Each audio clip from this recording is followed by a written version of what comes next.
Okay, so today we are going to make the Geechie Peachie Cobbla. So all the ingredients, or all that you need, is a fresh fruit or frozen or canned, and then 3/4 of a cup of milk. So I'm just gonna follow the instructions and see how it goes. So it says first to dump your fresh frozen or canned fruit in the bottom of your best 8x8 pan. I've already opened my peaches to make it really easy for myself. Then I'm going to pour the mix on top.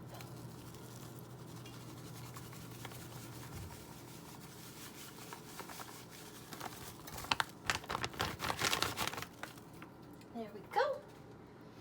And then pour 3/4 of a cup of milk on top of this.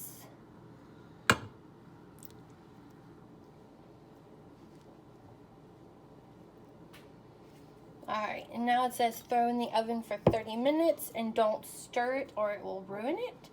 So we are going to put it in the oven.